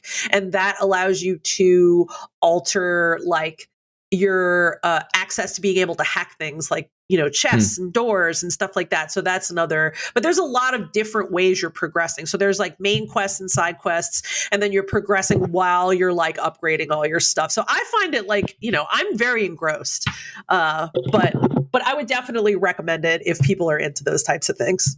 And it's not run based like a Hades. It's a linear story or a branching story. It's not like, oh, I'm dead, I come back. No, none of that. I mean, yeah. it's an action RPG basically. I mean, that's the heart of the whole thing. So, but yeah, kind of love it. Love it. Nice. Love it. Yeah, I heard. I used to be so much more on the pulse, but pandemic and all that stuff. Yeah, I heard about the game a couple of weeks ago. I might check it out on Game Pass, which is a cool thing to have. Well, if you check it out and you like it, let me know, because I also haven't played it online with anybody yet, and it is real fun to play with another person. Oh, cool. Yeah, you can either play online or couch co-op, so you have both options. But I haven't played with anybody else yet other than my husband, so I would love to play it online with people. All right, cool. Let me update that. I would love to play it online with people I know. I don't play with strangers ever. I cannot play I almost never play online games for various reasons. I'm very bad at first person shooters, for example, but I'm also don't like playing with people I don't know. I don't either. I don't also like playing against people I don't know, because I like to actually, I don't know. It's stressful. I mean, like I play Rocket League against, with my friends, and we would play against people, and it was fine, but it was always like, I want to go to the bathroom. Okay, it's constant. But the one game that I actually got into last year, and looking forward to new content coming out this month, is Ghost of Tsushima. Tsushima, sorry, to pronounce it correctly, or at least how they say it in the game. And that has online multiplayer. Well, it's co-op. You play against like waves, and you play stuff like that. You're not playing against other people, even though the new stuff will have you playing against other people. But I just had my friends and I just had so much fun. Like you're a samurai and you've got some crazy weapons, and you just basically have to fight these undead hordes, or you got to battle like control points in one thing. I don't know. It's super fun, and you level up. And then the thing that I haven't been able to do is there is an actual like raid, like a 4-person raid, but you need 4 people to join you, and it needs to be 4 people that are your friends. Like you can't have a third person or a 4th person filled in with a slot, right? So I don't know. If anyone wants to play that, I'm at level 100 and I need 3 more people. Wow. Yeah, everyone fell off on it. Like my 2 homies I was playing with, they're just like, they're more into like the Battle or Call of Duty and also into other stuff. So they're like I could sit there and play the same shit over and over again. Like if it's fun, I'll do it. And so I'll keep playing. I got one buddy who was like, "Oh, I'm only level none." Like, and I was like, "Yeah, let's play." The game was beautiful. It was just like a stunning, wonderful game. I played it through a pandemic. Most people I talked to, friends wise, are like, "Oh, I loved it. I beat it in a weekend," which I guess they just did the main story path, which because it's very expansive. There's a lot to do if you don't mind. 300 hours into the game, because I just basically I was like, well, I'm going to do all these stories and every side around, quest, what is it? I wouldn't say feudal Japan, shogunate Japan. It was just awesome. Yeah, and now that I've got a PS5 and a 4K TV, it looks even sexier. And so that new content for Tsushima is launching on the 20th. So I will spend the extra bucks to get the shit we should get for free, but whatever. I'm a sucker. But what I'm playing right now is I just want to keep calling it Crow Game, but it's Death's Door. And the reason I also want to call it Crow Game, because I think it's the most. I think right now it's any other game that has a crow is going to be called by its name. But this is just the Crow game, like a Mario game. There's only one Mario game. There's Mario, right? And then there's Mario-like games, right? Well, this is the Crow game called Death's Door. And all other games are just games with crows in them. That game is. I did not think I would get into it as much as I did. It's made by Acid Nerve. It's a Devolver title. and the person or team who made it was the one that did Titan Souls, which, if you remember, is very like retro. Yeah, which I enjoyed, but I didn't actually like. I enjoyed the concept, but I didn't enjoy the game itself. The Titan Souls, that is. There was just like so much walking, and it was just a new game, right? But playing this one, it's very similar in that sort of like boss. It's like mostly bosses, but also kind of very Zelda. It's a third isometric perspective. I guess you could call it. I don't know. Some people made allusions to it being like a very, Zelda-like. You go and you get like different weapons, and then you go to different bosses, etc. But it's very combat focused. I get a lot of like, Hyper Light Drifter feels from the combat in a sense. Like if you've played that sort of like the overworld, like going around and doing stuff, and it's far more robust than the original game. In fact, I would say this is such a great evolution in this team's core, sort of like what they were good at least showing what they were at Titan Souls was great. I mean, the combat is fantastic. It is actually pretty forgiving compared to Titan Souls. The Titan Souls, for anyone, was literally you have one hit kills and the boss has one hit kills. That's it. And it's super fucking hard. So, if you die immediately, you have to walk back to the boss and do it again. And that's the whole game. Titan Souls is just bosses. Right. Whereas this is like, you've got enemies, you've got stories. So you're basically, you're a crow and you're a reaper, as in, the Grim Reaper, and you work for the Lord of Doors, and you go through these different doors, and you're trying to get these souls and turn them in, and that's your deal. And so that's the premise of the game starts out, and then it turns out that, in true video game fashion, it's far more complicated than you realize. And maybe the Lord of Doors is not such a good guy after all. But it's just adorable. It's kind of funny. There's this one boss where like it's like a witch's house, and once you kind of get to her, you've interacted with her a few times, and she's like, "What you doing in my house, Reaper? What's up?" And then like, finally you get to her room, like a boss room, and it's just, I just took a screenshot. It was amazing.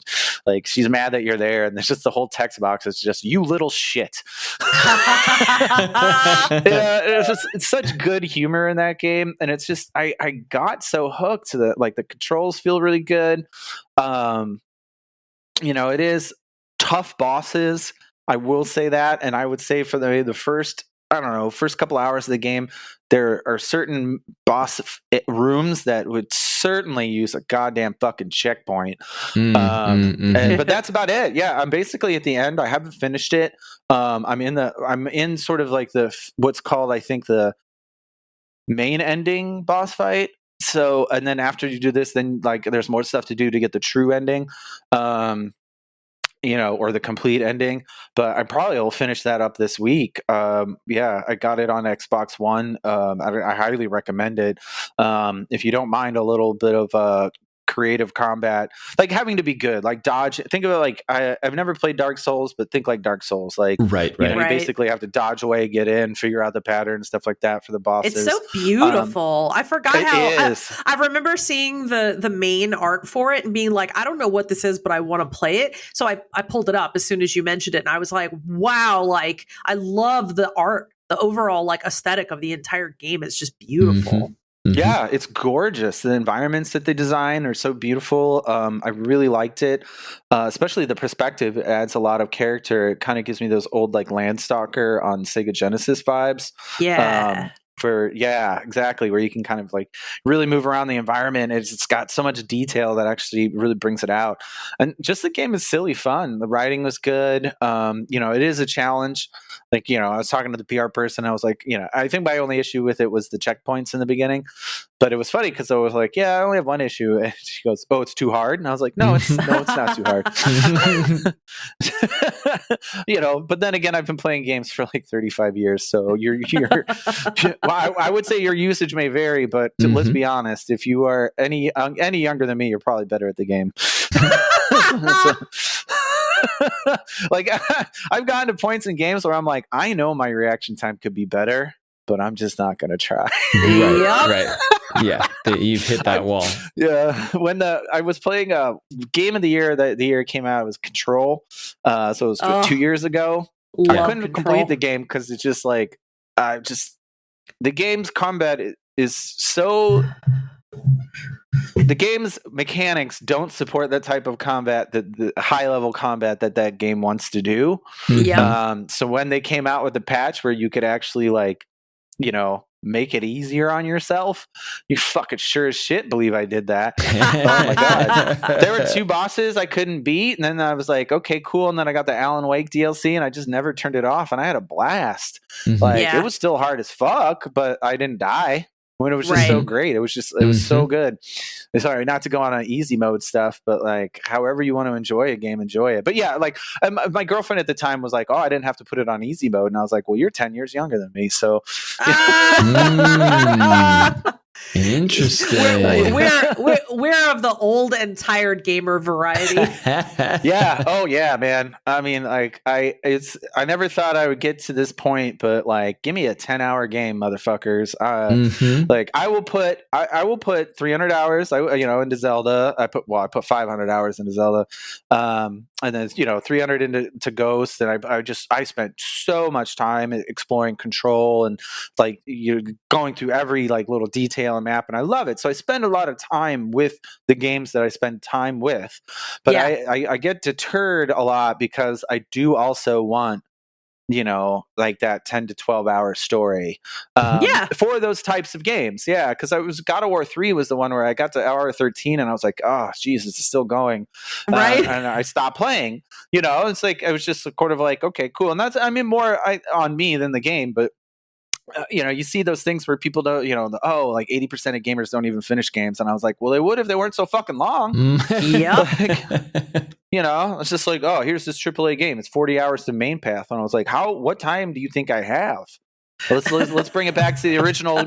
Hey, it gets really good after the first 10 hours. I'm just like, look, I gotta go to Safeway after this. I gotta prep food for the week. Like.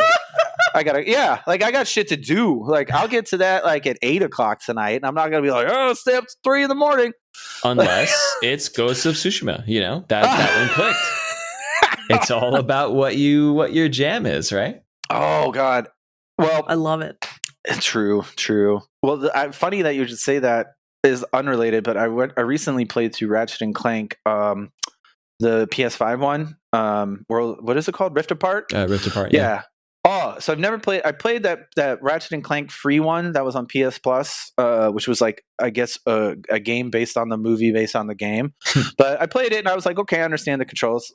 Bear in mind, I've never played a Ratchet and Clank prior to this, and so when I played the PS5 one, I was like, well, I'm not going to get it. But then I saw it and it looked really cool. Adam Sessler actually did a review of it for G4 TV, and he sold it like he's an old gamer like we are. And I was like, yeah, okay, I'll get this. And man, I loved it. You have to get it, Colette. If you got a PS5, you have to get Ratchet and Clank. Get it on sale if you want to wait. It's cool, but like it's literally in the bundle that I bought. Like it's coming tomorrow. Oh my God, it is stunning. It is fucking stunning. I cannot explain to you. You have to experience it for yourself. But Matt, I was going to say like, it loads, you're waiting or whatever. But like I caught myself playing Ratchet and Clank on weeknights. One night, I think it was like a Monday even, it was like 2 a.m. and I was like, what the fuck? So I, obviously go to sleep, got to work in the morning. But I got to that point because there are no load times. Period. The game never has a load time. There's no stopping point where you're like, put it away. Nope. Yeah, interesting. Nope. And I thought that like there's loads transition screens where it's like you going to another planet. But then I read later or recently, they were like, yeah, those are in, like it's already loaded. We just put those in there so you think it's loading. And I was like, holy fuck. Oh my because God. What would happen is I'm playing, the game never pauses and you are playing like it's like a cartoon version of Guardians of the Galaxy. Like it keeps like a movie and it keeps going. It's a very linear story and you go and you go and you go. And there's never a point where it's like you die and it reloads or you go to another level and it reloads. And that's the point as a gamer. You're like, you look at your clock or you go get a soda or you whatever, you have that break, that mental break. There is no break. Like it just keeps going and you have to like, I look up and I was like, oh, I guess I just have to put the controller down. And then like, so first, that night I was up till 2 a.m. I had to like, I didn't do that again. But I had also could have done that again, but I had to really like pay attention to like, oh, what time is it? Like the game just allows you to keep playing it continuously. Like it doesn't. Wow. I don't know. I feel like that's like a part of the next gen that was touched on in like the console reviews, but I think once the systems get in everyone's hands, like it's gonna blow your minds, because now I'm playing Death's Door on the original Xbox One, and every time you die, there's like a good 20 to 30 seconds of like loading, right? Which is normal, but not normal anymore. And every time I die, I'm like, why don't I have an Xbox Series X? Like, oh my God, this 30 seconds is so long. Like, I'm already ruined. Like, I'm seriously already ruined. I want to change the channel now. You know, if you get on PS5, it's just like, boop, you're there. Yeah. If you get one of these personal computers, you can also enjoy those fast loading times. I'm just putting it out there. Oh my God. But I can't play Ratchet and Clank. That is true. That is true. 100% true. Oh my God. Yeah, I guess wing it all back to Death's Door. That's what I would highly recommend that game to anyone. I think it's like $25. It's not. I pulled it up. I think it was 20. I was like, yeah, I will play this. Well, so my question on it is, which will determine sort of if it's for me or not, is do you hit any hard Dark Souls-esque walls with it? Meaning, like, I'm at this boss and I just need to get good enough to beat this boss, otherwise there's no progress. Or can you level up and come back? Can you take a different path, go back? You know, how does that work in this particular game? You're not locked into a boss area. So you can always leave a boss fight. Mm-hmm. You know, you have to like walk in and engage it, even when you respawn. There is only a set limit of how much you can level up, but good example is there's one of the, I think, the quote unquote like main last boss, which is not the last boss. I was not powered up enough, so I went and did some grinding, and I increased my speed, and that was what brought me over the limit. And so I got there, but I was just like actually like, okay, well, that's going to be tough. I guess I'll go grind a bit, and then I guess I'll go look for some of these like leftover shrines, something like that. There, I mean, it obviously the boss is a story progression blocker, but yeah, I mean, if you really wanted to and be powered up, and like I said, I'm slow old gamer. Like, if I can handle this, you can handle this. Now, I wouldn't give that same recommendation if I was doing a platformer, which is my no pun intended platform or genre of expertise. So if I'm really good at a platformer, you're probably not. But as far as a combat game, yeah, we're probably on the same page. Like, I beat Shovel Knight, and that was oh man, such a good feeling on that, and difficult too. And my roommate at the time, I think he was like 28, he was just like watching me play and watching me do like all the last levels, and he was just like, yeah, okay, now I understand what a retro gamer is. I can never fucking do that. I don't even know what's going on the screen. And I was just like, I can't play a first-person shooter. There you go. Yeah, right. This is one of the reasons that I don't feel remotely guilty about playing anything like you were saying earlier, Alex, like on easy, or like if there's an easy setting or like a normal setting, because like we played some of the hardest games ever made, and that was like our first growing up experiences. Like when I think about how much time I spent trying to figure out why the fuck I couldn't finish something like Castlevania 2, or like, oh my gosh, like the reflexes it took me to get through Mega Man, when like if I tried to do that today, I probably couldn't even do it. Maybe. Because there was nothing else to do. There was nothing else to do when we were kids. There were no other games. You got one for Christmas. Again, good luck. Yep, that was it. And it was about beating the game too, and it was like it was more challenge based than anything. Fuck, the games we grew up on are ridiculous. They're brutal. Hard. Yeah, so what? I couldn't even beat Ninja Gaiden when I was good, So like I've gotten to the last boss. I even used my NES Classic to like, use it comes with like a save, if you will, and they're like, fight the last boss, and I was like, nah, I can't do this. It's fucking hard. I know a friend who did. My buddy from old Detroit Community Tactics. He's like, I'm going to make it my mission to be Ninja Gaiden, and I said, good luck, and he did. And he did. I was like, that's cool. Yeah, but now it's like I think I got into easy mode because I got sneeze. Bless you. Sorry, thank you. Drake's what is it? Uncharted. I was playing the Uncharted HD collection on PS4, which is 1, 2, and 3. And I played through all of those on easy, and it was great. And then when 4 came out, I think I also played that on easy because I mean the gunplay in that game, those games are terrible. So like, why bother? You know. And then the control part I did easy, but I don't see any issue with it. Like I don't know. Everybody yells on Twitter, and like I know the folks over at What's Good Games like have kind of coined the term "baby ass baby mode," which I fully support. Yeah, I mean it's just like play the game how you want to play. I don't think you should review every game on easy without like telling people that. No, but I also don't think that you should get to gatekeep. Like, why should you get to gatekeep what difficulty you play on? It's just stupid.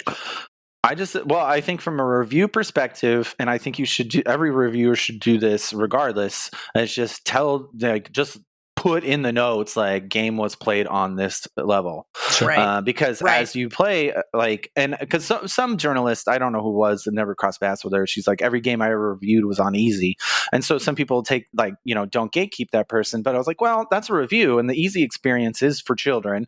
The middle experience is the target experience. And then the hard experience is for, masochists and stuff, and or teens, I guess.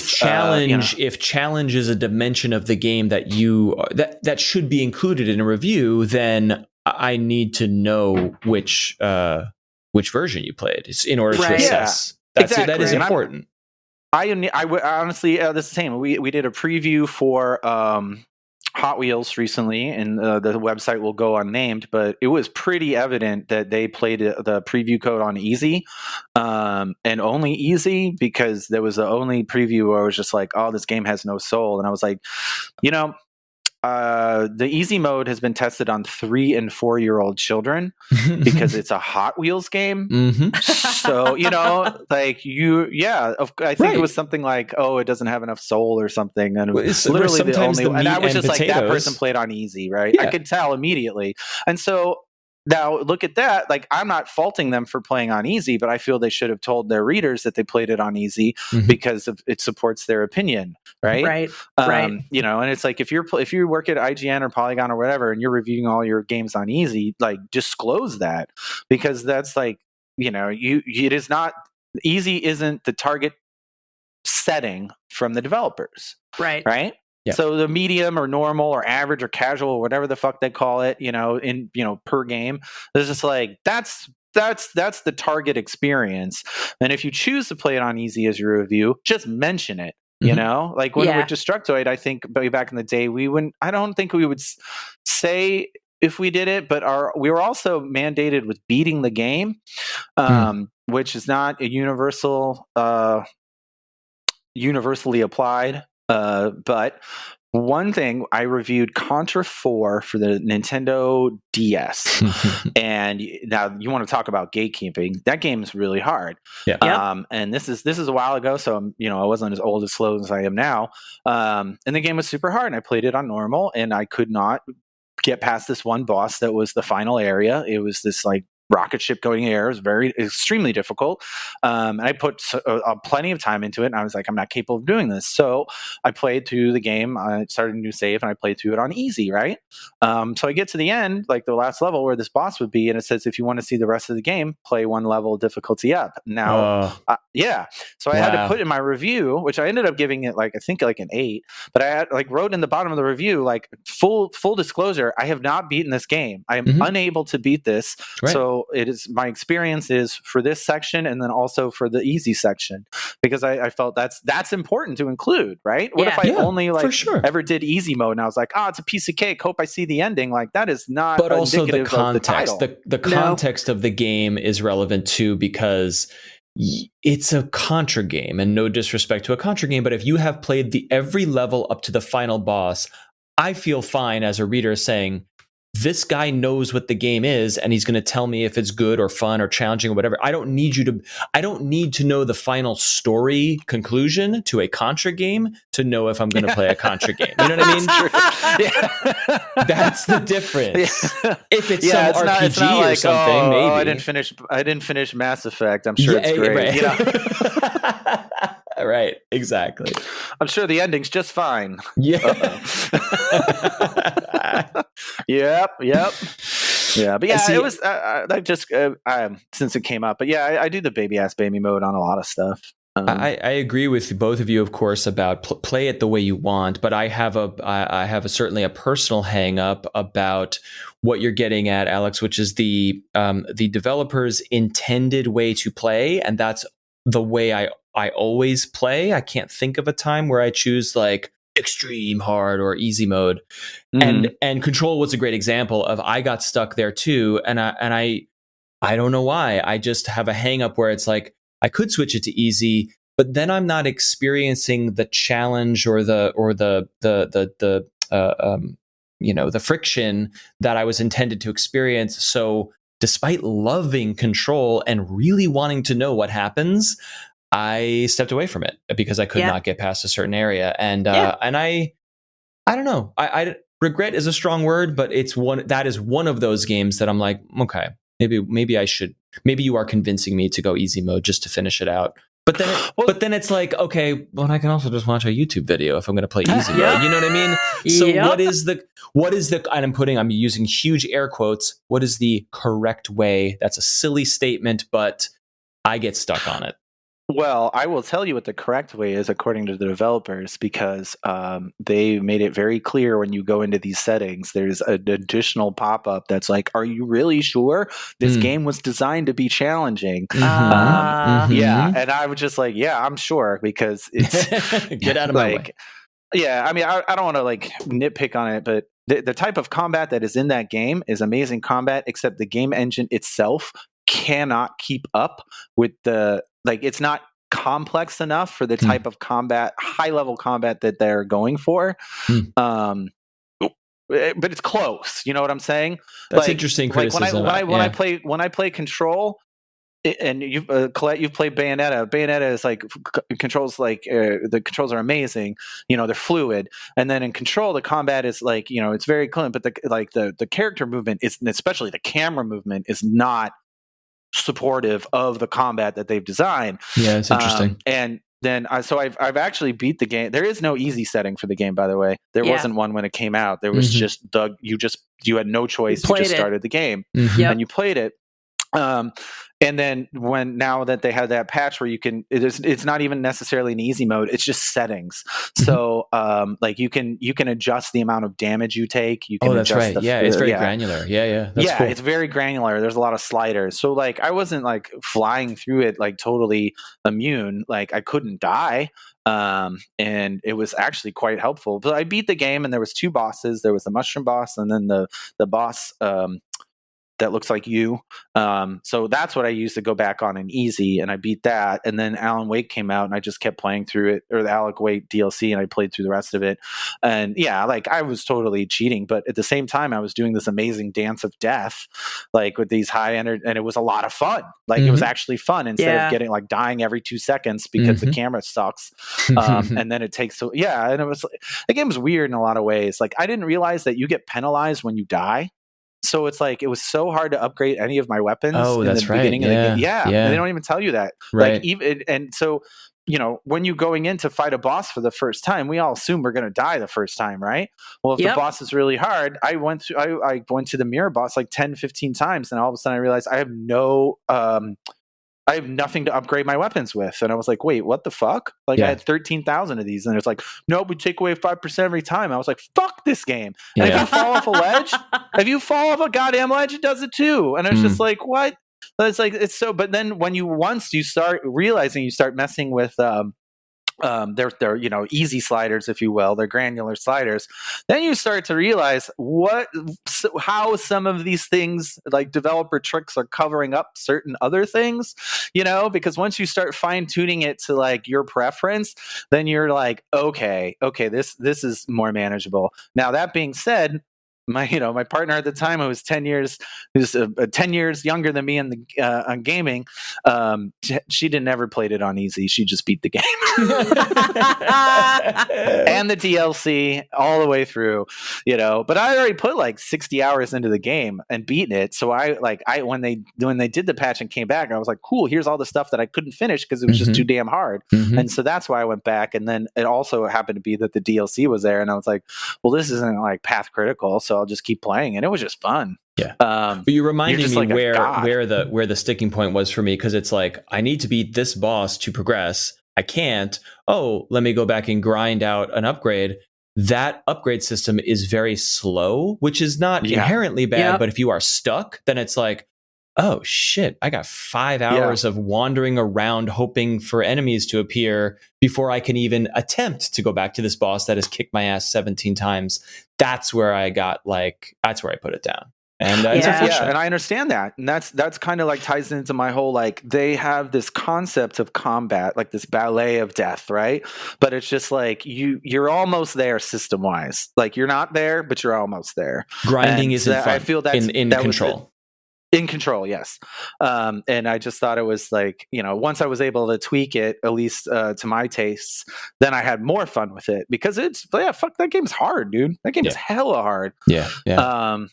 Super good though. That was my game of the year that year, and then Tsushima was the last year, and then this year I don't know yet, but I don't know. What year is it now? 2021. Where are we? Are we in space? Yeah, Death Store 2021 all the way. Yeah. Okay. I don't fucking. I have a loose concept of time before the pandemic started. I was sending emails and but I kept getting March and May mixed up earlier this year, and it was like bad. Like, I could not keep track of when it was. Like, when is now? And they're just like, "Oh my god, Alex." I was like, but video games. Video games. Yeah, so Matt, what are you playing? Yeah. Still enjoying Final Fantasy 12. Colette and I have been talking about that. Nice. I asked her for context, Alex, like, oh, they're all on Switch now, and I never owned a PlayStation, so which one should I do? And she was correct in identifying the sort of tone and setting and systems of 12. I'm enjoying it. It's a comfort JRPG blanket that I'm enjoying on Switch on handheld. Got up to this temple where and literally hit a wall, because there's like an enemy that's a wall that like encroaches on you, and you have to beat it. You have to beat the enemy before it like crushes you, and reaches you. And I can't seem to do it. So I need to like investigate my strategies there. So I set that down.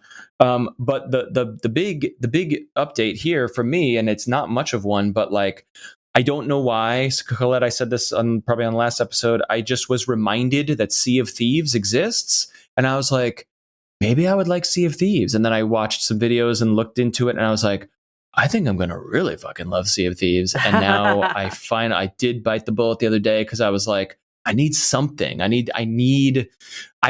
Like you guys, I was never a online game player. I never wanted to do PvP or MMOs or anything like that. And over the last couple years, I've been very engaged with like cooperative online games, and Deep Rock Galactic was my drug of choice for the last couple months. And I was like, I think Sea of Thieves is going to be my next one, because it's just beautiful and it's just open.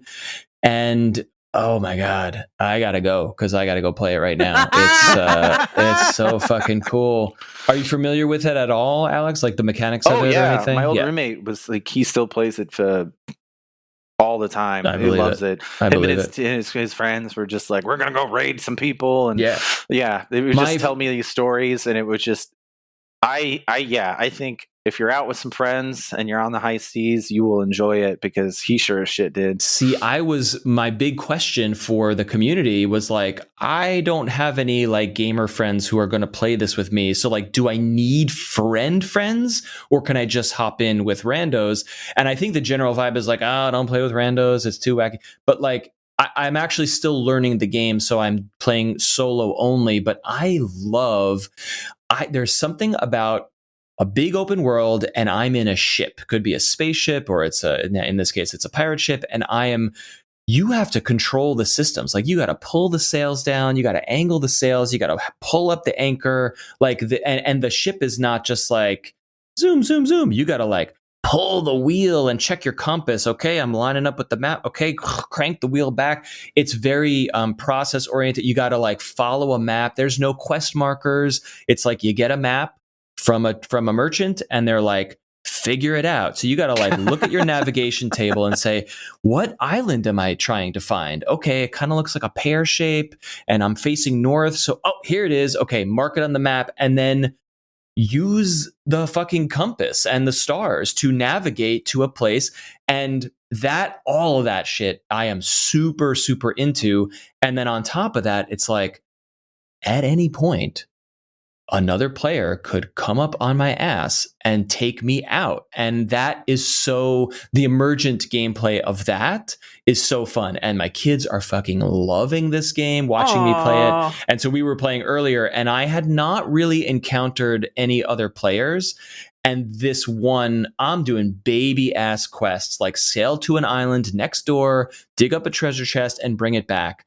And it is hard because events will happen on the ocean that really fuck you up. But this time I landed the boat and I'm like looking at my map saying like, what are we doing? Okay. Am I facing north? Okay. Here's the treasure. And all of a sudden my kids are there with me and we hear like, and the kids are like, oh my God, look at the horizon. Well, look, you get a telescope and you're like looking at it. I'm like, shit, there's a ship out there. So I'm like circling the island in my ship alone. And there's this like tenseness to it. I'm like, are these guys just passing me or are they going to come and fuck me up? And I'm like circling and I'm trying to, and they're getting closer. And I'm like, I park and I'm like, I'm just going to go get this treasure. And the two players who are on a boat together roll up alongside me and start firing. And I don't know what the fuck I'm doing, but I'm doing my best to defend my and it is so... It's you gotta so jump well on their done. ship and take them out. That's what what you should do. But I'm so protective of my ship because they're blowing holes in my ship. So I'm scooping water out of the hull and dumping it over the side and they're coming on board. And I got horrifically destroyed, but it was so, so fun. And now I am the heroin is in the veins, and I am ready to get back in there. Love So it. That's you gotta like these games. But you positioned this Sea of Thieves open as maybe I should check this out, and ended with I am definitely involved in this game, and I like it. So all right. You brought us on your own like sea shanty journey to like and it was just like here we are because now it's time to set sail. Because I think the game has matured. I remember early criticism is like, this is so cool, but you're doing the same thing over and over again. It's very content light, and I get that. But today, 3 years later, you know when you get into a big game and you're like, well, there's 7 currencies and there's 4 factions and I could level up this and I could buy I could get a pet and I don't know what the fuck, but there's so much to do. That is where I am with this game, and it is exciting to me to have almost no mastery of any of the systems and just be like, what is this? All right, I bought a hat. That's cool. Let's get out there. Like that early what do you call it? The dating period, the romance phase before you like really know what's going on.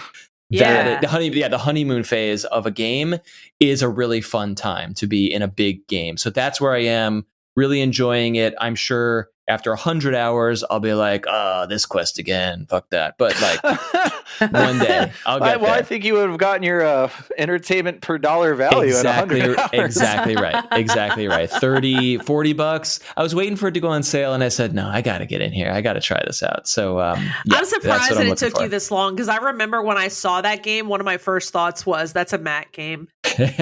or as we've said on this show before, that's a Matt ass game. Yes, it really is. It is. Because he once called.